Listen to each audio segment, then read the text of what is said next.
Nasaan? Grabe. Anong klaseng... Hindi na kasi nag-chainsaw yata ito eh. Talagang ito overhaul na. Tingnan nyo nangyari dito sa mga barbula oh. Oh. Ito tumusok oh. Grabe. Ano yan? Naputol na yan. Tapos bumaliktad na ganun kaya tumusok. Ayan. Pwede ko nang sikwatin siguro to. Total may video na tayo. Ayan oh. Para tayong bumubunot ng ipin. Grabe naman. Oh. So ayan mga kapatid. 4 na barbula ang nabaluktot. Ang problema dito, malamang dito damage din yung ano nito, cylinder head. So titignan natin yung valve guide. Kung ano ang naging problema, yung valve guide na yan. So ito po, general overhaul to. Kasi yung timing cover nito, basag din eh. O tingnan nyo naman yan oh. Oh, napakadumi talaga. Tapos ito, basag. Ngayon, titignan ko kung magagawan to ng paraan. Pero malamang ito, bili tayo. Nasaan yung kaputol nito, Jong? So ito yung naputol dito. Binibidyo ko na po mga kapatid kasi baka hindi makita nung may-ari eh. So ayan, naputol yan. Ngayon, ito napaka-importante. Hindi ko alam kung kakayanin to ng TIG weld. Pag tinanggihan to ng machine shop ni Transman, wala na tayong magagawa, bibili na ng bago. Hindi tayo pwedeng mag-rely sa ididikit mo lang to ng epoxy. Hindi ito pwede. Grabe ano, yung pinagputulan no. Oh, yan yung pinagputulan. Ito pa. Oh. So 1342 kasi. Okay mga kapatid, itong sirang pyesa na to, dadaling ko doon, lilinisin ko doon sa ultrasonic cleaner natin. Titignan ko kung mapapalinis to nang wala tayong gagamitin ng mga brake cleaner or carburetor cleaner. Titignan ko ngayon kung ito ay kayang linisin ng ultrasonic cleaner at gagamitan ko lang ng dishwashing liquid. Hindi pa siya naka-on, ayan. Kasi pag in-on ko, nag-i-interfere yung frequency ng ultrasonic cleaner doon sa aking mic. Kaya nasira lahat yung sounds ko. So ngayon, itatry muna natin na ganyan. Kapag ka inilagay na ngayon ni Glenn yung... Buksan mo na Glenn, sige, try mo muna buksan. Lalayo ako ng konti, ayan. Ayan, binuksan na ni Glenn. Naka-on na yan? Pareho? Ayan, naka-on na po yun. Kasi pag inilapit ko itong video ko ngayon doon, pati yung audio ko nasisira. So ilagay mo ngayon Glenn, yan, sige. Pakita mo nga muna yung dumi niyan, pakita mo yung dumi. Dito, lapit ka. Hindi ako pwedeng lumapit yan eh. Ayan. Ayan po, ganyan kadumi. Titignan natin mamaya kung yung mawawala yung mga maiitim na yan, na langis. Pakita mo yung kabila. Ayan, okay. O sige, babad mo na doon sa ating ultrasonic cleaner. Ayan, binili ko sa isang napakagandang tindahan diyan sa Kawalan. Ayaw kasi nila magpabanggit. Binili ko po yan sa isang store diyan sa sa isang lugar dito sa Rizal. Aba, nung nagbi-video na ako doon, ayaw nilang magpa-vlog. Kaya hindi ko na lang po babanggitin kung ano pong tindahan yan. Ito mga kapatid, medyo malayo lang yung posisyon ko.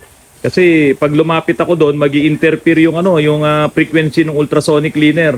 Taas mo, tingnan ko kung luminis na. Oh, dito, dalhin mo muna dito, yung kabilang side mo na pakita mo sa akin. So, ilang minuto pa lang tayo. Mga 5 minutes pa lang tayo. So, tignan natin ngayon kung nalinis nga po niya talaga. Ito po ay ibinabad ko ng halos sa 1.5 oras. Pinatay lang ni Glenn kanina dahil umalis ako. Sabi niya, mainit na raw. Kasi ngayon, tignan natin. RJ, tignan mo nga kung Glenn, taas mo. Wow! Hindi iyan yung binabad natin kanina. O, ayun, may natira-tira pa yung mga sludge na tumigas na dyan sa loob ng, ng cover. So, talagang kaya pala na matanggal yan kung ibababad mo dyan sa ultrasonic cleaner na yan. Yung ultrasonic cleaner na yan, intended po yan doon sa mga valve body, sa mga throttle body, sa injectors na kailangan linisin, sa injection pump, yan. Ibababad namin yan at pababayaan namin na ang maglilinis talaga sa kanya yung frequency ng ultrasonic cleaner na yon. Puntahan ngayon natin itong Avanza na nagkaputol-putol yung mga barbula. Kanina naipakita ko sa inyo doon sa unahan ng ating vlog. Pero ngayon dito masisilip yan mamaya. Naputol-putol talaga yung barbula doon sa 1 at doon sa 3. Ngayon, paano nangyari yun? Ito po, kulang sa maintenance. masasabi natin na hindi nag-change oil yung may-ari nito. Kung sino man yung may-ari, pasensya ka na po. Ang pagkakaalam ko po kasi ito ay nabili kailan lamang. Ngayon, kung ano man yung kwento nito, ang importante po dito, ito po ay hindi nag-change oil. Matagalan. Kaya ang nangyari, nagkaroon ng maraming sludge at nagbara, nag-stack up po yung kanyang tensioner. Ito po yung tensioner ng timing chain. Okay? Hindi na nga, dapat ito lumalabas to. Yan, yung yung piston na yan, dapat lumalabas yan. May spring dito yan Ngayon nag-stack up na to at ang nangyari, lumuwag ngayon yung timing chain. Pag luwag ngayon ng timing chain, sumablay na siya doon sa mga ipin ng gear, ng timing gear, doon sa camshaft at ayun na nga po. Umikot siya ng dire-diretso yung timing chain na hindi naman niya pinaikot yung camshaft. Pag angat ngayon ng piston, ayun, tumama na yung mga barbula. At iyon na po yung ending nung makina na yon. At i-overhaul na nga po natin dahil butas po yung mga piston. Hindi na po talaga pwede yun. At kung nakita nyo nga po, yung makina kanina doon sa unahan, nung vlog natin, ay talaga napakadumi. Hindi po talaga nag-change oil. Ngayon mga kapatid, ito po ang problema kapag may nabili kayo ngayon ng mga sasakyan na ginamit na pang-Grab. Nung wala pa yung Grab, wala pa yung Uber na yan, ang iniiwasan mong mabili yung X-Taxi. Diba? O ano yan, bibilin mo, oy, X-Taxi yan, huwag kang bibili niyan. Ngayon, paano mo ngayon malalaman yung X-Grab at yung X-Uber at kung ano pa man, yung mga mobile na yan na nagbebiyahe, yung mga taxi na yan na nagbebiyahe, yan, yung mga Grab na yan. So mga kapatid, paano ka ngayon makakaiwas sa mga ganyang sasakyan na mabibili mo na laspag na talaga? Meron nga din dito, galing din doon, pinang-Grab din, sira yung differential, yung bearing, kaso walang mabili. Nag-order na ako sa Toyota, ang tagal-tagal, buwan ang bibilangin. Yung differential, Avanza din po yun. So ngayon, ito mga kapatid, bakit ba nagkakaganito to? Meron po akong nakausap na isang operator ng Grab. Yan. Bakit operator ng Grab? Kasi ito, babae ito. Bumili siya ng unit na Grab para magkanegosyo siya at ipinabiyahe niya ngayon doon sa Grab driver niya. So, yun yung nagmamaneho nun. Ngayon, itong Grab driver, bibigyan niya ng pampa-change oil, hindi naman ipapa-change oil. At kung sakali naman daw po na ipa-change oil yung unit, hindi po bumibili ng magandang langis. Sa halip na magkarga ng fully synthetic na langis, na bisto niya, ang ikinakarga ay yung mumurahin. So siyempre, pagtatagalin mo ngayon, yung wala kang change oil, ang langis mo, mga mumurahin langis, hindi siya fully synthetic, ayan ang mangyayari. Nagkaroon ng mga sluds. Yan, puro sluds, Kita nyo? Dito pa lang sa ibabaw. Ito yung cylinder head nung Avanza. Ayan, puro sludge na yan. Kung dito, nasa loob to ng makina, nanigas siya, what more, yung nasa loob nitong tensioner.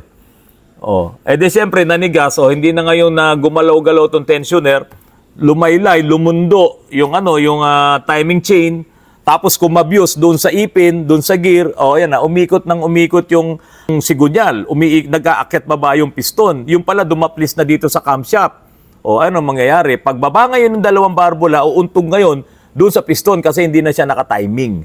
So, yun ang nangyari. So, ang ending, napabayaan nung driver or talagang sabihin na natin, niloko niya yung kanyang operator. So, ang inaasahan ngayon ng operator na i-change oil siya, na may-maintain siya, yun naman pala, hindi po ginagawa nung kanyang Grab driver. Itong Grab unit na to, mga kapatid, talagang ipinagawa sa amin to, pina-change oil, pina-servicean sa amin, at inoperan ko nga na mas maganda, buksan natin yung engine mo para talagang malinis natin yung mga sludge na yan, yung nagtigasan ng mga parang alkitran sa loob ng makina mo, linisin natin. Kaso di siya pumayag. Kasi sabi niya, sir, bebenta ko na po kasi yan Ayusin lang natin yung andar, alisin natin yung palya, tapos ipapa-detail ko pa yan, ibebenta ko na. Ayan ay naging problema. So, hindi na nga pinababa sa amin yung makina nun at ibinenta na. Ngayon, sino kaya ang malas na makakabili nung sasakyan na yon? Okay, so ito na po. Malaki ang tinakbo niyan, siyempre, kasi taxi yan Paikot-ikot lang yan. Hindi katulad ng mga ordinaryong taxi, may boundary. Pagkatapos ng boundary, garahe na yan. So, ganun lang siya. At ang taxi, hindi naman yan basta-basta makakarating ng Bicol, hindi makakarating ng Baguio. Ito kasing Grab, kahit saan ka makarating. No? Maraming nakukontrata yung mga driver niyan. Kahit saan makarating yan, pwede. Ngayon, ito po ang malaking problema. Nabili mo ngayon na mahaba na yung tinakbo, malaki na yung tinakbo. Siyempre, laspag na yun. Mas malaki ang wear and tear nung bearing na tumakbo na ng ilang daan libong kilometro kaysa doon sa bearing na tumakbo lang ng 10,000 lang. O, i-compare mo ngayon doon, samantalang yung mga Grab na yan, yung mga taxi na yan, umiikot na nga, nagwa 1 million yan, balik na naman doon sa 1, yung kanilang odometer. Ngayon, mabibili mo ngayon to. Paano ka ngayon makakaiwas na makabili ng mga unit na galing sa Grab? Yan ang malaking tanong. Kasi yung ex-taxi, alam mo na, sa plate number pa lang. Makikita mo na yan. At saka siyempre, medyo bugbog talaga yung mga taxi na unit. Pero itong Grab, maganda, makinis. So ngayon, ito po mga kapatid, meron pong conductor's theoretical course itong mga Grab driver, pati yung Grab operator. Kapag nag-applyan ng Grab, so meron sa LTO at meron din yan sa LTFRB. So malalaman nyo ngayon kung yung kotse na bibili nyo, yung plate number nun, itawag nyo sa LTO, itawag nyo sa LTFRB kung yung unit na yun ay ginamit sa Grab. Kung ginamit sa Grab yun, abay, siyempre, paganahin nyo na rin yung ating tinatawag na common sense. Di ba? Napakaswerte mo kung yung Grab na mabibili mo ay ginamit lang panandalian at ibinenta na dahil pwedeng kinapos na yung may-ari. Napakaswerte mo doon. Pero once na iyan ay in-apply sa Grab, sigurado yan, mababa na yung 14 hours to 16 hours kasi talagang kailangan niyang kumita dahil lahat halos ng ginrab, hulugan yan. So ngayon, mabibili mo ngayon. Kaya po mga kapatid, kung kahit na sabihin mong mga SUV, ginagrab din eh. Di ba may Grab na SUV, mga Montero, Fortuner, may Grab din na ganun. Oh, hindi ko sinasabing hindi okay yung Grab. Ang hindi okay doon, makakabili ka ngayon ng hindi okay na sasakyan. So mas maganda kung alam mo yung history nung bibilin mong sasakyan para at least makapag-prepare ka. Halimbawa, ito sir, binebenta ko, dating Grab to. O ilan ang tinakbo. Tapatan po talaga, kahit patignan nyo kay Jeep Doctor yan, ito lang po tinakbo niyan, 80,000. O sige, di ba? Pero meron kasi yung iba, pinipitik nga eh. Or kaya umikot na doon, lumampas na ng 1 million, nakarating na ng 1 million, tapos bumalik na ulit sa zero yung odometer niya. Tapos mabibili mo. Ang problema doon, sira ang automatic transmission, sira ang differential, maingay ang mga pangilalim, tapos ito yung sa makina. Ganito na pala yung loob. So bakit nagiging ganito yung loob ng makina? Hindi nga kasi nag-change oil yung driver at niloloko niya yung kanyang operator. Kapag yung driver na yun umalis na sa kanya, edi siyempre laspag na yung makina. Ito si operator na iwang nag-iisa, ibebenta niya na ngayon yan kapag katapos niya ng hulugan. Or yung iba naman, nare-repossess ngayon ng bangko. Si bangko naman, ibebenta rin yan. At ang karamihan, lote-lote or maramihan, kinukuha ng mga buy and sell yan. Tapos ibebenta rin. So yun ang problema. Ang importante lang dito, kailangan malaman mo yung unit na yon, yung plate number nun, yung chassis number nun, yung engine number nun, ginamit ba yan sa Grab? At kung ginamit yan sa Grab or sa Uber at kahit sa ampang mga parang taxi na yan, no? Mobile taxi na yan, ay mga kapatid, pag-isipan nyo mabuti bago nyo bilhin. Ngayon, kung halimbawa po, nandyan na, nabili nyo na, at hindi nyo nga narinig tong vlog ko na to, nakabili na kayo ng galing ng Grab, pabuksan nyo unang-una yung ibabaw sa inyong mga trusted na mekaniko. Pag nakita nyo puro slugs na ganito, maitim talaga, maraming mga parang alkitran, huwag na kayong mag-atubili na pabuksan din yung harapan. Nandoon kung yan ay timing belt, kung yan ay timing chain, pabuksan nyo yung timing cover.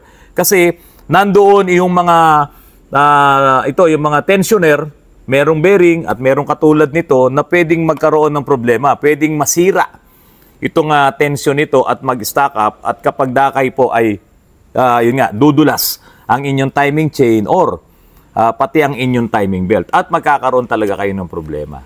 Ang talagang karamihan na mabibili mo diyan sa mga buy and sell ay yung mga na-repossess ng bangko na Grab, yung mga natapos na nilang hulugan na ibinebenta na nila na dating Grab, at yung mga hinulugan na hindi na po niya kayang hulugan, nilaspag, ginamit ng ginamit at hinintay na lang na ma-repossess ng bangko. Yun ang talagang walang change oil yun. yun ang talagang walang maintenance yun. Kasi uubusin na lang niya hanggat nasa kanya yung sasakyan na yun, gagamitin na lang niya ng gagamitin yun hanggang sa mareposes ng bangko. At pagdating doon sa bangko, siyempre, hindi naman alam ng bangko yun, ibebenta ulit niya yun yan para kumita sila kahit paano. So sana, yun ang makita natin, yun ang makita ng gobyerno. Paano ba masasawata ito? Paano ba ito mapipigil? Ang dami ng mga ganyang sasakyan. Tulad nito, sipin nyo na lang to. Oh. Bulok talaga yung loob ng makina pero ang ganda ng katawan. Ang ganda ng sasakyan. Pero yung makina, eto, bulok. Tapos mabibili mo ngayon, tuwan-tuwa ka. First car mo, yung pala, ganito ang mabibili mo. Hindi mo alam na ex-grab. Nung araw, alam mo talaga yung ex-taxi. Diba, sa plate number pa lang, makikita mo na yung unit na yon ay ex-taxi. Pero ngayon, hindi nyo malalaman kung yan ay ex-grab. Kaya po, tatawag kayo sa LTFRB, tanong nyo kung yung unit na yon ay ginamit sa Grab. Kung ginamit sa Grab, okay, hands off muna at pag-isipan nyo mabuti kung bibili nyo pa rin. Kung matino at maganda, why not? Pero kung ganito ang makikita nyo at kapag ka-test drive nyo, maugong na yung pang-ilalim, number 1 yan. Kapag ka sinakyan nyo at makalampag, alam na yan, sigurado yan, laspag yan. Kung laspag yung pang-ilalim, laspag din ang makina niyan. Huwag po tayong pabigla-bigla sa pagbili ng sasakyan, lalo na po sa mga panahong ito. Marami pong sasakyan dyan. Kung kinakailangan, mag-brand new na kayo kung may pera kayo. Pero kung wala, huwag po kayong magpabigla-bigla. At kung sa tingin nyo po nakatulong sa inyo ang video na to, at kung may mga kakilala pa kayo na ganito yung kanilang mga pangarap, makabili ng mga second hand, i-share nyo po sa kanila yung video na ito para po ma-warningan lang din naman po sila at hindi po sila madali nitong mga bogus na mga buy and sell. Paki-share po, paki-subscribe na rin po ang aking channel at para magsama-sama po tayo ng mahaba at marami pa po akong gagawing mga videos dito po sa Autorants channel. Okay mga kapatid, nakita nyo itong maruming air cleaner sa Crosswind to. May binili kasi akong panlinis. Cleaning machine. Ultrasonic cleaner. Ayan. Susubukan ko. Sabi kasi nitong nagde-demo. Ito yung nagde-demo. Oh, ayan. Karina Aquino, nabili ko sa kanya to. Tinulungan niya ako dahil ito daw ang gamit niya sa Saudi nung araw. Ito, palilinisin daw to. Ngayon, itatry ko lang itong maruming air cleaner. Pero talaga, itong binili ko na to, intended to panlinis ng injection pump, panglinis ng valve body, lahat ng mga aluminum na mga pyesa ng sasakyan na hindi mo na kailangan bugahan ng kung ano-anong mga solutions. Dito, sasalang ko dito. At ang sabi ni Kareynan, ito daw ay lilinis. Kayang-kaya raw linisin. Ngayon, mapapasubo siya rito. Puro langis to. Susubukan ko ngayon. Hindi ba ako mag-ground dyan? Wala, sir. Wala. Okay. Yan ano. Lagyan Alagyan ng sabon. ng sabon. O, ito. Ito. Pwede mong buksan tol para mabilis. Okay. So, ganun lang. Ganun lang. Lalagyan ng sabon. Nakikita niyo yung bulang ko, hindi makakatalaga. Oo. Tapos, ganun. Bawal lang lumapit ang buntis. Bawal ang buntis. May radiation. Ano kasi yan, sir? Ultrasonic review. Oo. So, di ba nakakabaog to? Di naman. Sige. Yung may pipis na, may baby na. Sige, lagyan ko na to. Okay. Tignan mo. Kaya tignan mo. Lahat yung dumi, Nagbula,